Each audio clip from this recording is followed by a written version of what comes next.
సేవాలాల్ మహారాజ్ 285వ జయంతి ఉత్సవాలను ఫిబ్రవరి 15న జిల్లా వ్యాప్తంగా ఘనంగా జరుపుకోవాలని మానుకోట జిల్లా అధ్యక్షులు గుగులోత్ నందులాల్ నాయక్ పిలుపునిచ్చారు.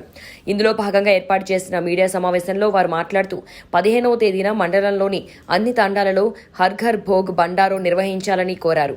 జిల్లాలోని రాజకీయ నాయకులు రాజకీయాలకు అతీతంగా జయంతి ఉత్సవాల్లో పాల్గొని విజయవంతం చేయాలని విజ్ఞప్తి చేశారు. గత ప్రభుత్వం ఫిబ్రవరి 15వ రోజున అధికారికంగా నిర్వహించి ₹1 కోటి నిధులు మంజూరు చేసినట్లు పేర్కొన్నారు.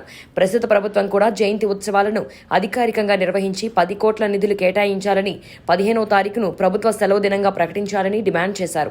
ఈ కార్యక్రమంలో మహిళా సేన జిల్లా అధ్యక్షురాలు శ్రవంతి, రాంబాబు నాయక్, పూజాబాయి, నరేందర్ నాయక్ తదితరులు పాల్గొన్నారు.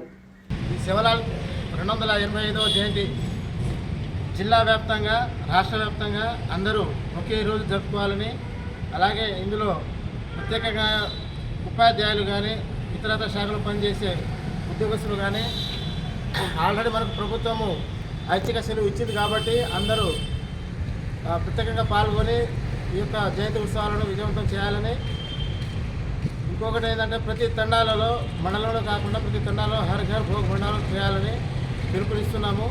అలాగే ఈ జయంతి ఉత్సవాలకు గత ప్రభుత్వం ₹1 కోటి కేటాయించింది, కానీ ఈసారి అందరూ చేస్తున్నారు కాబట్టి ఒక 10 కోట్లు నిధులు కేటాయించి జయంతి ఉత్సవాలను విజయవంతంగా అధికారికంగా నిర్వహించాలని డిమాండ్ చేస్తున్నాము.